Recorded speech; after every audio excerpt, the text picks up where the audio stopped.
Assalamualaikum warahmatullahi wabarakatuh. Kembali lagi di Z2H Insight Channel. Apakah Sobat Hero ingin menikah ataupun ingin tidak menikah, atau memang mungkin belum mau menikah?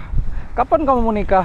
Nah, pertanyaan ini biasanya selalu dilontarkan atau sering kita dengarkan kalau kita berkunjung ke rumah saudara, rumah teman, ataupun rumah saudara kita atau keluarga kita yang jauh. Biasanya pertanyaan-pertanyaan semacam itu, kapan kamu menikah, anaknya berapa, biasanya selalu terlontar ketika momen berkelumpur bareng keluarga ataupun bareng saudara-saudara kita. Nah, pertanyaan semacam itu biasanya akan sering kita dengar seiring dengan bertambahnya usia kita. Katakanlah usianya sudah 20 ke atas atau sudah lulus kuliah. Biasanya pertanyaan itu akan sering kita dengar, dan biasanya itu pasti akan kita dengar. Tapi terlepas dari itu, pernahkah Sobat Hero berpikir kenapa orang Eropa itu tidak menikah tetapi mereka tinggal serumah bahkan punya anak? Nah, ini akan kita bahas pada episode kali ini. Tentunya berbeda dengan kondisi di Indonesia. Jangan skip videonya, mari kita belajar bersama dan putar dulu intronya.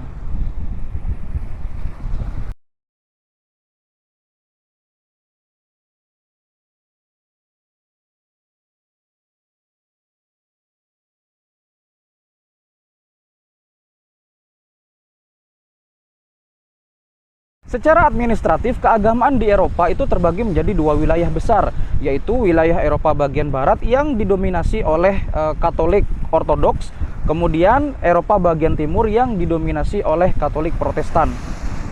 Biasanya kedua wilayah ini memiliki perbedaan-perbedaan baik dari segi kultural ataupun dari segi masyarakatnya. Seperti di Eropa kawasan barat, biasanya golongan-golongannya adalah golongan bangsawan, golongan yang kaya raya, ataupun kaum-kaum yang prestisius, kaum yang sangat tajir. Berbeda dengan Eropa bagian timur yang didominasi oleh agama yang berbasis Katolik Ortodoks, di mana biasanya di sana masyarakatnya cenderung menengah ke bawah. Berbeda dengan kawasan Eropa barat yang biasanya masyarakatnya lebih modern dan juga lebih terbuka terhadap perubahan. Lantas bagaimana kondisi-kondisi kedua kawasan Eropa tersebut memandang pernikahan? Ini berbeda halnya dengan kondisi di Indonesia, di mana kalau di Indonesia kita sangat setuju dan sangat mengetahui bahwa pernikahan itu bukan tidak hanya penting dari segi keagamaan, tetapi juga dari segi administratif.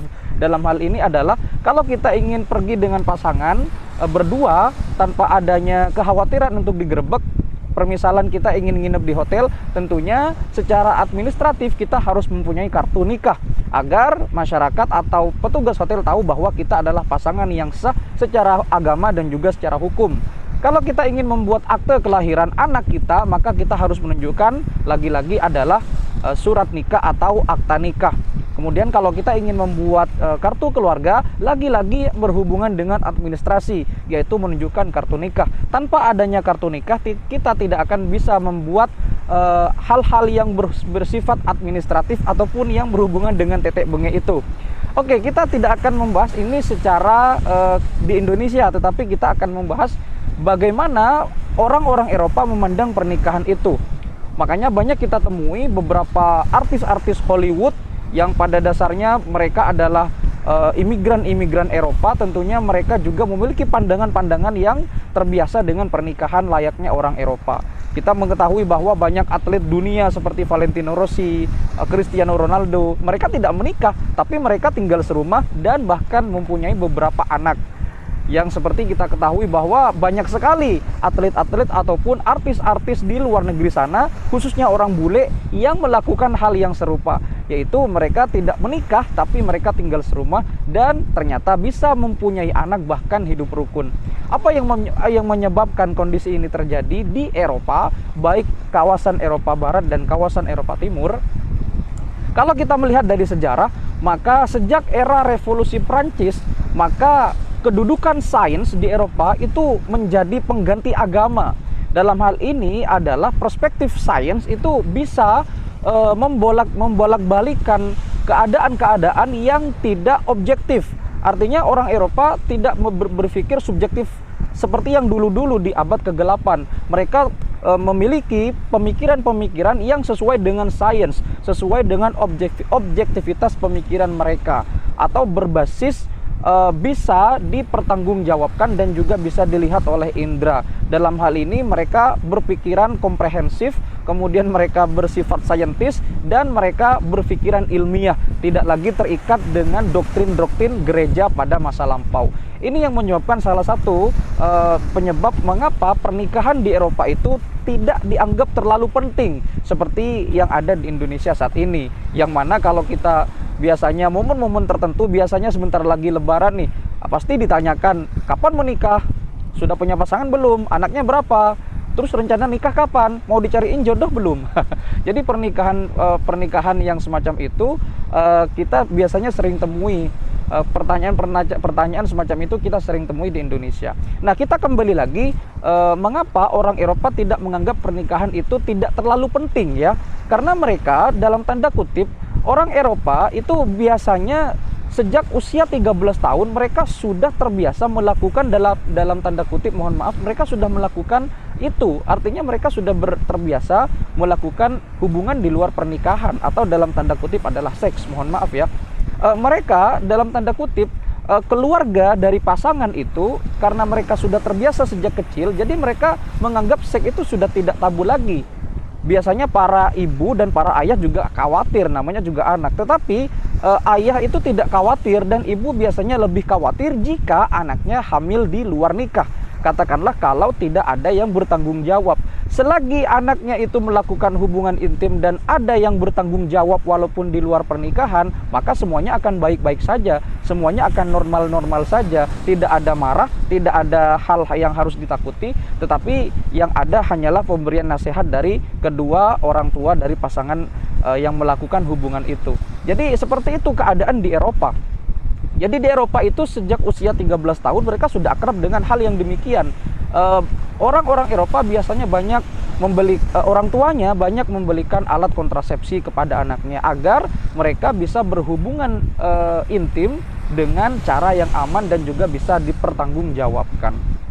Kondisi semacam ini tentunya berbeda dengan Eropa Barat dan kawasan Eropa Timur, di mana biasanya kawasan Eropa Barat itu cenderung lebih terbuka. Jadi kalau misalkan Anda pergi ke Eropa, saya pun belum pergi ke Eropa, tapi berdasarkan artikel-artikel yang saya baca dan saya pelajari bahwa di Eropa itu bermesraan di depan umum itu sudah menjadi hal yang biasa, tidak tabu lagi. Mereka berpelukan, mereka berciuman, itu hal yang biasa. Berbeda dengan adat kita yang ketimuran, di mana ketika kita melakukan hal yang semacam itu, penyimpangan semacam itu, maka kita dikatakan melanggar atau membuat perbuatan asusila. Tetapi di Eropa, karena mereka berbasis saintifik ataupun berbasis kebebasan, mereka tidak memikirkan hal itu. Yang penting mereka bisa bertanggung jawab dan tidak mengganggu lingkungan sekitar. Sesimpel itu.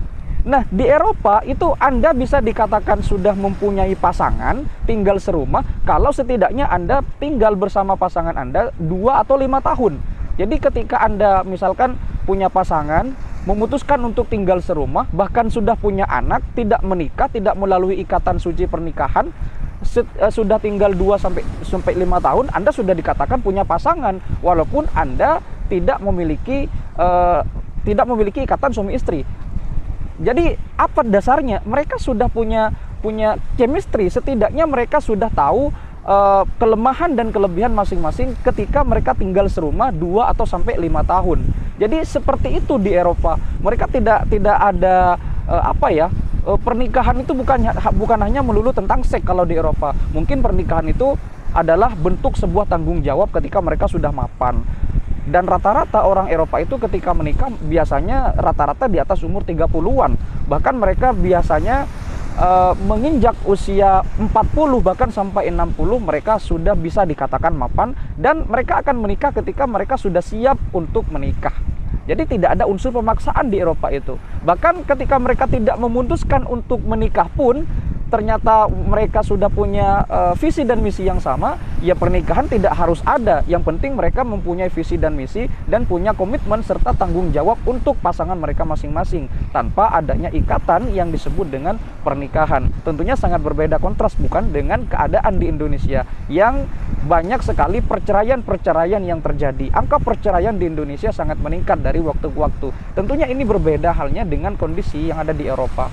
Nah, biasanya dulu orang Eropa menganggap pernikahan itu sebagai sebuah pertukaran harta. Artinya zaman dulu sebelum era revolusi Prancis, orang Eropa yang katakanlah standar menengah ke bawah itu biasanya mereka ingin membuat keluarganya menjadi mapan dengan menikah. Artinya mereka bisa bertukar, artinya mohon maaf ada motor lewat ya. Mereka bisa bertukar harta dengan pasangannya masing-masing. Katakanlah pasangan A ingin bertukar harta dengan si B. Jadi semacam itu kondisi pernikahan orang Eropa atau bangsa Eropa pada zaman dulu. Nah, orang Eropa di bagian barat dengan orang Eropa bagian timur itu memandang pernikahan dengan sesuatu yang berbeda. Kalau di Eropa bagian timur itu biasanya mereka angka perceraiannya sangat tinggi karena mereka menikah rata-rata di usia 30-an atau bisa jadi 30 ke bawah karena mereka berbasis agamanya adalah Katolik Ortodoks. Berbeda dengan di bagian Eropa Barat yang berbasis Katolik Protestan yang biasanya lebih terbuka, lebih modern dan juga lebih kaya raya. Nah, kondisi semacam ini itu terus bertahan sampai sekarang di Eropa. Artinya kalau mereka tidak menikah pun mereka juga tidak punya tanggung jawab yang besar. Dalam hal ini, kalaupun menikah itu sama punya tanggung jawab, mereka tinggal serumah pun juga punya tanggung jawab. Jadi apa bedanya menikah dengan tidak menikah? Karena mereka berpikir bahwa pernikahan sakral atau tidak itu tidak penting. Yang terpenting adalah visi dan misi setelah menikah itu apa. Percuma mereka menikah dengan kondisi-kondisi yang sangat sakral, kemudian acara yang sangat mewah, tetapi setelah menikah tidak punya visi misi, bahkan visi misinya malah berubah ketika menikah. Maka menurut orang Eropa itu percuma.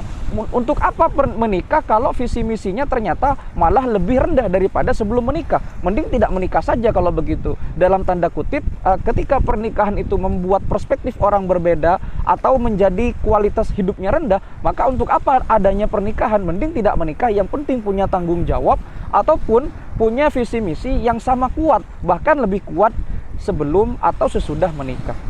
Jadi seperti itu kondisi-kondisi di Eropa. Dimana kalau kita melihat kondisi Eropa saat ini, angka perceraian yang ada di Eropa Timur ataupun angka perceraian yang ada di Eropa Barat itu cenderung memiliki perbedaan yang sangat besar. Dimana orang-orang Eropa Barat itu lebih memilih tinggal serumah bersama pasangan, sedangkan orang Eropa Timur itu memang lebih memilih untuk menikah. Karena dalam hal ini mereka memilih pernikahan bukan sebagai bentuk mereka takut kepada omongan orang lain, tetapi mereka memilih pernikahan dalam hal ini adalah mereka membuat atau berpikir bahwa pernikahan secara keagamaan itu lebih romantis. Jadi tidak ada embel-embel takut omongan orang lain, takut dicemooh tetangga dan lain sebagainya seperti yang terjadi di Indonesia. Jadi seperti itulah kondisi pernikahan di Eropa. Mereka memandang bahwa pernikahan itu memang tidak terlalu penting, tetapi mereka menganggap bahwa pernikahan itu adalah sebuah tanggung jawab besar. Apabila kita tidak sanggup untuk memikulnya, maka lebih baik kita tinggal serumah dengan pasangan. Yang penting punya visi misi, berkomitmen, mempunyai rasa tanggung jawab yang besar kepada pasangan, bahkan kepada anak-anaknya kalau mereka sudah punya anak, walaupun tidak terikat dalam sebuah ikatan pernikahan. Jadi seperti itulah kondisi pernikahan di Eropa, bukan seperti kondisi yang ada di Indonesia, di mana perceraiannya sangat tinggi, kemudian angka kekerasan dalam rumah tangga itu sangat tinggi. Dan ini juga tidak terjadi di Eropa karena mereka sudah saling mengenal ketika mereka sudah usia 13 tahun, bahkan mereka sudah bisa menunjukkan chemistry-nya ketika mereka sudah melakukan dalam tanda kutip hubungan di luar pernikahan. Ya hanya seperti itu. Jadi pernikahan itu bukan hanya tentang seks kalau di Eropa, tetapi lebih kepada tanggung jawab yang besar kepada keluarganya nantinya. Mudah-mudahan video ini tidak membuat kita salah paham. Makanya banyak sekali kita temukan artis-artis di luar negeri itu yang tinggal serumah, tapi mereka punya anak dan bahkan anaknya banyak atau bahkan sampai punya cucu, atau mungkin bahkan mereka tidak memutuskan untuk menikah seumur hidup. Yang penting mereka hidup rukun, hidup damai, punya rasa tanggung jawab dan juga bisa memiliki visi dan misi yang sama. Itu yang terpenting. Mudah-mudahan video ini bisa bermanfaat untuk kita semuanya. Jangan lupa untuk terus mendukung channel ini berkembang dengan cara like, komen, share, dan subscribe. Tunggu video berikutnya. Wassalamualaikum warahmatullahi wabarakatuh.